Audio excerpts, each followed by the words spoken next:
C'est une première, en tout cas dans la région. Un homme de 88 ans qui, chez vous, au CHU de Lille, a été opéré du cœur sous hypnose. C'est vous qui teniez le bistouri, si j'ose dire, pour une opération du cœur, un remplacement de la valve aortique. On est d'accord, Arnaud Sudre, que normalement ça nécessite une anesthésie générale? Alors, pas forcément. On peut le faire sous anesthésie générale. Depuis environ un an, on le faisait sous ce qu'on appelle anesthésie locale sédation. C'est-à-dire qu'on injecte des produits en perfusion qui permettent aux patients de ne pas avoir mal, d'être décontractés. Donc c'est toute la catégorie des morphiniques, des benzodiazépines. Donc ils ont un petit cocktail, d'abord pour qu'ils restent calmes sur la table, et deuxièmement pour pas qu'ils aient mal et qu'ils ne bougent pas pendant l'intervention, puisqu'on doit être en condition parfaite. Et alors là, pour ce monsieur de 88 ans, je le rappelle, il n'y a eu aucune injection de ce genre? On n'a procédé à aucune injection intraveineuse. Donc on était parti un petit peu dans l'inconnu, pour être honnête. Et puis en fait l'intervention s'est déroulée finalement comme d'habitude pour moi. C'est-à-dire que j'ai fait le geste technique habituel de cette procédure.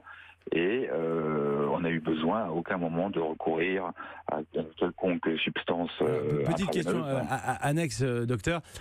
Au cas où il aurait ressenti des douleurs ou ça n'aurait pas fonctionné, vous aviez tout ce qu'il fallait pour en urgence l'anesthésier?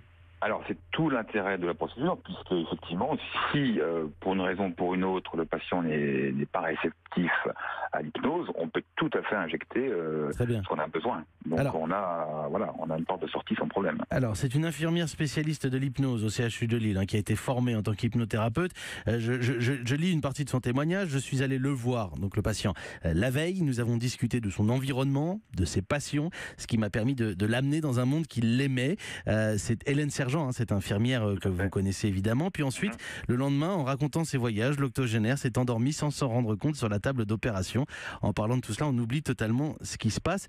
Vous étiez impressionné, vous, tout chirurgien, tout médecin du CHU de Lille que vous êtes, au moment d'opérer ce monsieur, vous étiez impressionné par les résultats du travail de l'infirmière Hélène Sergent? Alors clairement on est impressionné parce que d'abord on ne savait pas trop si ça allait marcher. Deuxièmement, le patient a même eu des moments où il a ronflé, donc il était vraiment parti loin. Et ce qui m'a aussi impressionné, c'est outre le fait qu'il n'ait pas eu mal, c'est qu'après ils me disent finalement j'ai même pas eu l'impression d'être opéré, j'ai eu l'impression d'être parti en voyage. Donc on a un double bénéfice immédiat et secondaire. C'est quand même plutôt sympa quand on se réveille en salle de réanimation, docteur. Simplement un mot des conséquences d'une anesthésie. Alors on sait aujourd'hui qu'elle est nécessaire pour bien des cas. Il n'est pas question de dénigrer l'anesthésie en soi. Mais évidemment, quand on se réveille d'une anesthésie, il y a des conséquences, il y a quelques petites séquelles. Alors, il peut y en avoir, effectivement, c'est pas forcément le cas, mais effectivement, ce type d'intervention se dit plutôt réservé à des patients âgés, donc qui sont plus sensibles à tous ces produits-là qu'on peut injecter. Donc le vrai bénéfice, il est là, puisque les patients n'ont pas d'effets secondaires potentiels de ces médications. Merci docteur. Merci docteur Arnaud Sudre. Avec plaisir. Chirurgien cardiologue au CHU de Lille.